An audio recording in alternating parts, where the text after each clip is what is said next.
ఆచి చికెన్ మసాలా. ముఖ్యమంత్రి రేవంత్ రెడ్డిపై మునుగోడు ఎమ్మెల్యే కోమటిరెడ్డి రాజగోపాల్ రెడ్డి ప్రశంసల వర్షం కురిపించారు. మునుగోడులో 200 కోట్ల రూపాయల వ్యయంతో నిర్మించనున్న యంగ్ ఇండియా ఇంటిగ్రేటెడ్ స్కూల్ శంకుస్థాపన కార్యక్రమంలో సీఎం రేవంత్ ను కొనియాడారు. విద్యారంగంలో రాష్ట్ర ప్రభుత్వం తీసుకుంటున్న చర్యలు బేషుగ్గా ఉన్నాయన్నారు. గత ప్రభుత్వం గొర్రెలు బర్రెలు చేపలు పంపిణీ చేస్తే కాంగ్రెస్ ప్రభుత్వం వేల కోట్ల రూపాయలతో రెసిడెన్షియల్ స్కూళ్లు నిర్మిస్తూ విద్యార్థుల భవిష్యత్తును బలోపేతం చేస్తుందని పేర్కొన్నారు. రాష్ట్రంలో విద్యా విప్లవానికి నాంది పలుకుతున్న సీఎం రేవంత్ రెడ్డికి ధన్యవాదాలు తెలిపారు.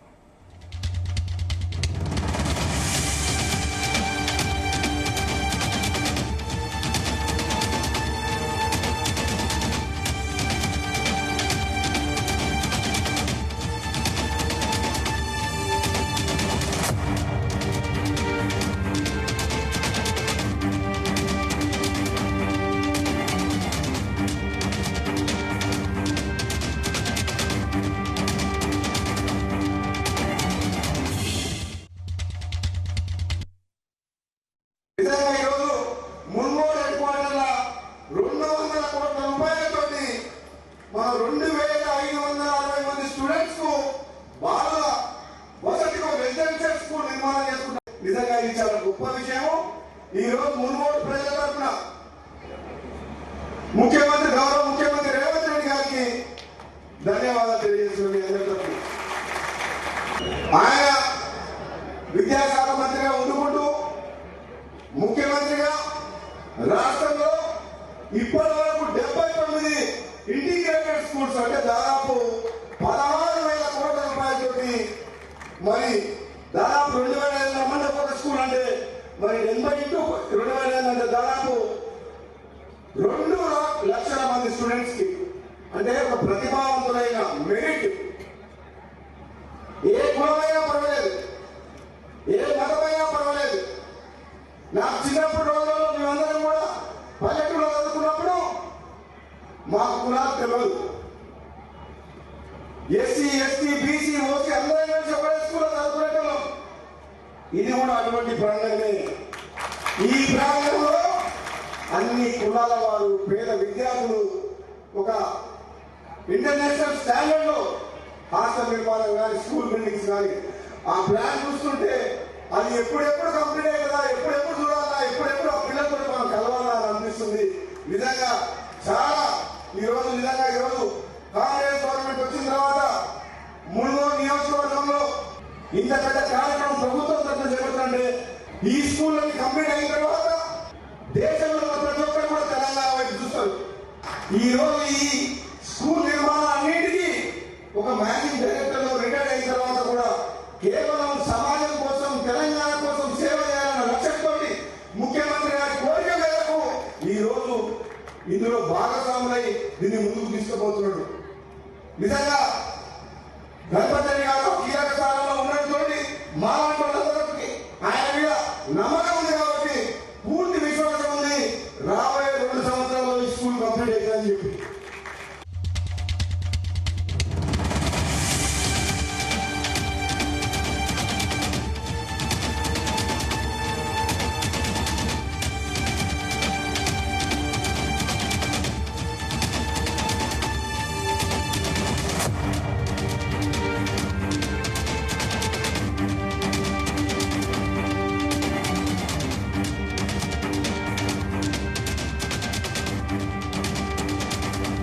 మునుగోడు ఎమ్మెల్యే కోమటిరెడ్డి రాజగోపాల్ రెడ్డి గేరు మార్చినట్టు తెలుస్తుంది.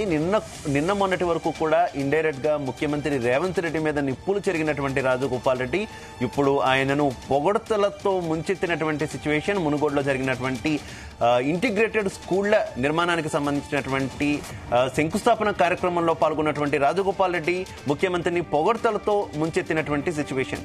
అసలు సడన్ గా రాజగోపాల్ రెడ్డి ఎందుకు గేరు మార్చారు? ఇదే అంశానికి సంబంధించి మరింత ఇన్ఫర్మేషన్ మనకు అందించడానికి మా కరెస్పాండెంట్ జానయ్య సిద్ధంగా ఉన్నారు.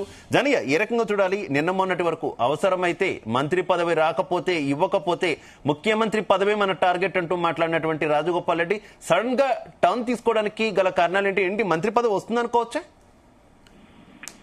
శివ, మున్గోడు ఎమ్మెల్యే రాజగోపాల్ రెడ్డి మొన్నటి వరకు కూడా ఇటు సీఎం రేవంత్ రెడ్డిని కావచ్చు, కాంగ్రెస్ అధిష్టానం పైన కావచ్చు, ఇటు ప్రభుత్వం పైన, తెలంగాణలో ఉన్నటువంటి కాంగ్రెస్ ప్రభుత్వం పైన అదే పార్టీకి సంబంధించినటువంటి ఎమ్మెల్యేగా ఉంటూ కూడా తీవ్ర స్థాయిలో బహిరంగంగానే విమర్శలు చేస్తూ రావడం జరిగింది.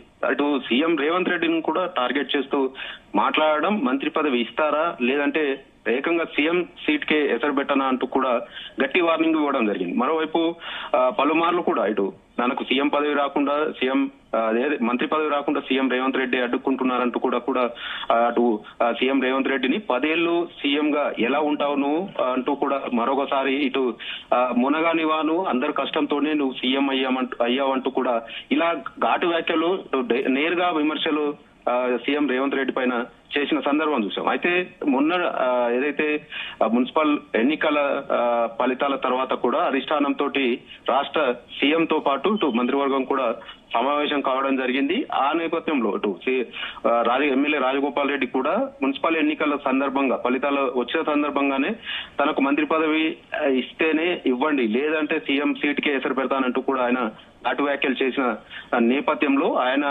విషయం పైన కూడా ఇటు అధిష్టానం తోటి మంత్రివర్గం సందర్భంగా కూడా ఈ విషయాన్ని కూడా రాజగోపాల్ రెడ్డి చేస్తున్నటువంటి విమర్శల పైన కూడా టీపీసీసీ చీఫ్ మహేష్ కుమార్ గౌడ్ అక్కడ అధిష్టానానికి వివరించడం జరిగింది. దీనిపైన మహేష్ కుమార్ గౌడ్ కూడా వెంటనే పిలిపించి మాట్లాడాలంటూ కూడా అధిష్టానం సూచించడం, ఆ విషయం పైన కూడా మహేష్ కుమార్ గౌడ్ వెంటనే బహిరంగ మీడియా ముఖంగానే రాజగోపాల్ రెడ్డి వ్యవహారం పైన కూడా పిలిచి మాట్లాడేందుకు అధిష్టానం నిర్ణయించిందంటూ కూడా చెప్పడం జరిగింది. అయితే ఈ నేపథ్యంలో మంత్రి పదవి రాజగోపాల్ రెడ్డికి వస్తుందనేది కూడా కొంత ప్రచారం సాగుతుంది. ఎందుకంటే మహేష్ కుమార్ గౌడ్ ఢిల్లీలో మాట్లాడడం, ఇటు అధిష్టానం కూడా ఆయన ఇన్నిసార్లు కూడా కామెంట్ చేసినా కూడా, ఇటు విమర్శలు చేసినా, ప్రభుత్వం పైన ఆరోపణలు చేసినా గానీ, ఇటు రేవంత్ రెడ్డిని విమర్శించినా కూడా పట్టించుకున్నటువంటి టీపీసీసీ కావచ్చు, ఇటు కాంగ్రెస్ అధిష్టానం తీవ్ర స్థాయిలో మండిపడ్డటువంటి ఎమ్మెల్యే రాజగోపాల్ రెడ్డి విషయాన్ని పరిగణలోకి తీసుకోవడం, దానిపైన చర్చించడం, పిలిపించి మాట్లాడాలంటూ కూడా మహేష్ కుమార్ గౌడ్ కి చెప్పిన నేపథ్యంలో రాజగోపాల్ రెడ్డికి మంత్రి పదవి వస్తుందనే కొంత ప్రచారం సాగుతున్న నేపథ్యం ఈ రోజు రాజగోపాల్ రెడ్డి మున్గోడు నియోజకవర్గ కేంద్రంలో 200 కోట్లతోటి నిర్మిస్తున్నటువంటి ఇంటిగ్రేటెడ్ స్కూలు శంకుస్థాపన కార్యక్రమం సందర్భంగా కూడా భారీ ఎత్తున ఏర్పాట్లు చేయడం, అక్కడ ఎక్కువ నియోజకవర్గం మొత్తం నుంచి కూడా నియోజకవర్గ వ్యాప్తంగా కూడా ప్రజలను భారీగా తరలించడం జరిగింది. అక్కడ శంకుస్థాపన తర్వాత కూడా ఆయన మాట్లాడడం జరిగింది. ఎందుకంటే ఇక్కడ 200 కోట్లతోటి నిర్మిస్తున్నటువంటి రెసిడెన్షియల్ స్కూల్ ఏదైతే ఉందో అది విద్యా విధానం పట్ల రాష్ట్ర ప్రభుత్వం చూపిస్తున్నటువంటి ఏదైతే రాష్ట్ర ప్రభుత్వం ప్రత్యేకంగా ఈ రెసిడెన్షియల్ స్కూళ్లను నిర్మించడం పేద విద్యార్థులకు లాభంగా ఉంటుంది. మున్గోడు నియోజకవర్గానికి ఈ ఇంటిగ్రేటెడ్ స్కూలు మంజూరు చేసినందుకు మున్గోడు ప్రజల తరఫున కూడా కృతజ్ఞతలు చెప్తున్నాను సీఎం రేవంత్ రెడ్డికి అంటూ కూడా ఆయన వ్యాఖ్యానించడం జరిగింది. దీంతో పాటు గత ప్రభుత్వం పైన కూడా ఆయన విమర్శలు చేయడం, అటు గొర్రెలు బర్రెలు చేపలు తప్ప గత ప్రభుత్వం ఏ విధమైనటువంటి ప్రయోజనం లేనటువంటి పథకాలను అమలు చేసింది. కానీ కాంగ్రెస్ ప్రభుత్వం విద్యా వ్యవస్థ పట్ల పేద ప్రజలకు ఏదైతే నాణ్యతమైన విద్యను అందించే విధంగా కూడా విప్లవాత్మక మార్పులను తీసుకురావడంతో పాటు ఇంటిగ్రేటెడ్ స్కూళ్లను నిర్మించడం, కార్పొరేట్ స్థాయిలో ఇలాంటి విద్యను అందించేందుకు సీఎం చేస్తున్నటువంటి ఈ ఇంటిగ్రేటెడ్ స్కూళ్ల నిర్మాణం పట్ల కూడా ఆయన పొగడ్తలతోటి ముంచెత్తడం జరిగింది. అయితే రాజగోపాల్ రెడ్డి సడన్ గా ఎందుకు యూటర్న్ తీసుకున్నారు? నిన్న మొన్నటి వరకు కూడా సీఎం రేవంత్ రెడ్డిని టార్గెట్ చేసి మాట్లాడిన ఎమ్మెల్యే రాజగోపాల్ రెడ్డి సడన్ గా ఒకేసారి రేవంత్ రెడ్డిని పొగడతలతోటి ముంచెత్తడం పట్ల కూడా కొంత రాజకీయంగా చర్చ సాగుతుంది. ఇటు కాంగ్రెస్ పార్టీలోనే కొంత ఆయనకు మంత్రి పదవి వస్తుందనే విషయం పైన కూడా కొంత ఆయన కూడా తగ్గినట్టుగా కూడా వ్యవహరిస్తున్నారంటూ కూడా కొంతమంది కాంగ్రెస్ నేతలు కూడా పేర్కొంటున్న పరిస్థితి ఉంది. ఎందుకంటే అధిష్టానం కూడా ఈయన విషయం పైన కూడా కొంత స్పందించడం, పిలిపించి మాట్లాడాలన్న కామెంట్ తోటి ఈ రాజగోపాల్ రెడ్డి కొంత తగ్గినట్టుగా కూడా కనబడుతుంది.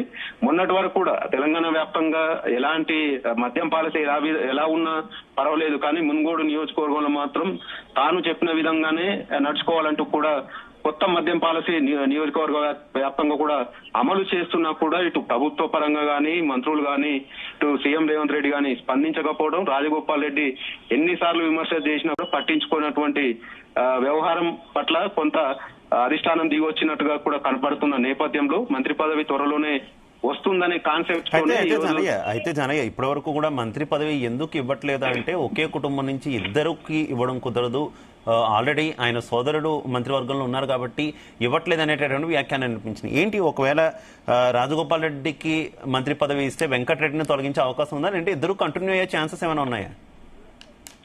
శివ, ఈ మంత్రి పదవి విషయంలో గతంలో కూడా కొంతమంది మంత్రులు కూడా ఒకే కుటుంబం నుంచి 2 మంత్రి పదవులు ఎలా ఇస్తారంటూ కూడా కొంతమంది వ్యాఖ్యలు చేసిన విషయం పైన కూడా రాజగోపాల్ రెడ్డి స్పందించడం జరిగింది. కాంగ్రెస్ పార్టీలో రెండోసారి అంటే రాజీనామా చేసిన తర్వాత బీజేపీ నుంచి మళ్ళీ కాంగ్రెస్ లో వచ్చే సమయంలో అధిష్టానం వద్ద తనను కాంగ్రెస్ పార్టీలో చేర్చుకునే సమయంలో మంత్రి పదవి ఇస్తానని చెప్పిన విషయం తనకు సోదరుడు కోమటిరెడ్డి వెంకటరెడ్డి ఉన్నాడు, సీనియర్ నేత, ఆయన 5 సార్లు ఎమ్మెల్యేగా గతంలోనే గెలుపొందడం జరిగింది కాబట్టి ఆయన ఉన్న తర్వాత కూడా తనకు మంత్రి పదవి ఇస్తానని ఎలా హామీ ఇస్తారు? ఆ రోజు చేర్చుకునే సమయంలో తన సోదరుడు అదే పార్టీలో ఉన్న సంగతి తెలియదా అంటూ కూడా బహిరంగంగానే రాజగోపాల్ రెడ్డి విమర్శలు చేయడం జరిగింది. మరోవైపు ఉమ్మడి నల్గొండ జిల్లాకు సంబంధించి సూర్యాపేట కావచ్చు, ఇటు యాదాద్రి భువనగిరి, నల్గొండ 3 జిల్లాలు ఉన్నాయి. 3 జిల్లాలకు సంబంధించి ఇటు నల్గొండ నుంచి ప్రాతినిధ్యం వస్తున్నటువంటి కోమటిరెడ్డి వెంకటరెడ్డికి మంత్రి పదవి రావడం జరిగింది. అటు సూర్యాపేట జిల్లా హుజూర్ నగర్ కాన్స్టిట్యున్సీ నుంచి ఉత్తమ్ కుమార్ రెడ్డికి దక్కడం జరిగింది. ఇటు భువనగిరి నియోజకవర్గానికి సంబంధించి మునుగోడు భువనగిరి జిల్లాకు సంబంధించి మునుగోడు నియోజకవర్గం సగం యాదాద్రి భువనగిరి జిల్లాలో ఉంటుంది కాబట్టి జిల్లాల వారీగా చూసుకున్నా కూడా తనకు మంత్రి పదవి ఇచ్చేందుకు అడ్డంకి ఏంటంటూ కూడా రాజగోపాల్ రెడ్డి ప్రశ్నించిన సందర్భం. అయితే ఒకే సామాజిక వర్గానికి సంబంధించి ఇప్పటికే రెడ్డి సామాజిక వర్గానికి సంబంధించినటువంటి ఉత్తమ్ కుమార్ రెడ్డి, ఇటు కోమటిరెడ్డి వెంకటరెడ్డి ఉన్నారు. మళ్ళీ మరో మంత్రి పదవి అదే సామాజిక వర్గానికి ఇవ్వడం కుదరదంటూ కూడా కొన్ని సార్లు ఆబ్జెక్షన్ కూడా వచ్చినట్టుగా కూడా కనపడుతుంది. అయితే ఈ నేపథ్యంలో కోమటిరెడ్డి సీనియర్ నేత, గతంలోనే మంత్రిగా చేసినటువంటి కోమటిరెడ్డి వెంకటరెడ్డి విషయంలో కూడా కోమటిరెడ్డి వెంకటరెడ్డికి మంత్రి పదవి తొలగించి రాజగోపాల్ రెడ్డికి ఇస్తారంటూ కూడా గతంలో ప్రచారం సాగడం జరిగింది. అయితే అయినా కూడా ఆ విషయం పైన రాజగోపాల్ రెడ్డి మాత్రం వెనక్కి తగ్గడం లేదు. తనకు అధిష్టానం ఎప్పుడైతే చేర్చుకునే సమయంలో ఇచ్చినటువంటి ఆ మాట ప్రకారంగానే తనకు మంత్రి పదవి ఇవ్వాలంటూ కూడా ఆయన డిమాండ్ చేస్తున్న నేపథ్యం ఉంది. కానీ రాజగోపాల్ రెడ్డి ఒకానొక సందర్భంలో మాత్రం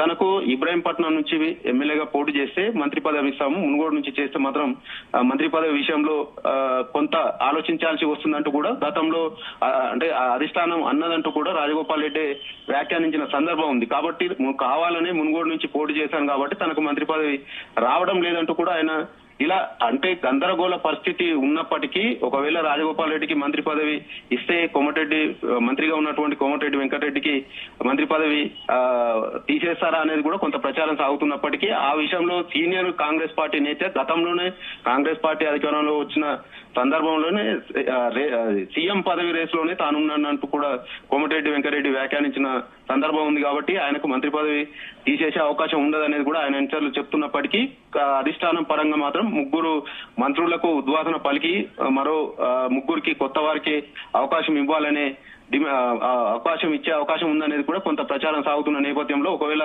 రాజగోపాల్ రెడ్డికి మంత్రి పదవి ఇస్తే కోమటిరెడ్డి వెంకటరెడ్డికి మంత్రి పదవి ఉంటుందా లేదంటే అలాగే ఉంచి రాజగోపాల్ రెడ్డికి ఇస్తారా అనేది కూడా కొంత రాజకీయంగా చర్చ సాగుతున్నప్పటికీ రాజగోపాల్ రెడ్డి ఈరోజు చేసినటువంటి వ్యాఖ్యలతోటి ఆయనకు మంత్రి పదవి వస్తుందనే విషయం పైన కూడా వాళ్ళ కాంగ్రెస్ పార్టీకి సంబంధించినటువంటి కార్యకర్తలు కావచ్చు ఆయన అనుచరులు కూడా కొంత ఏదైతే ఆనందం వ్యక్తం చేస్తున్న సిచ్యువేషన్ అయితే కనబడుతుంది.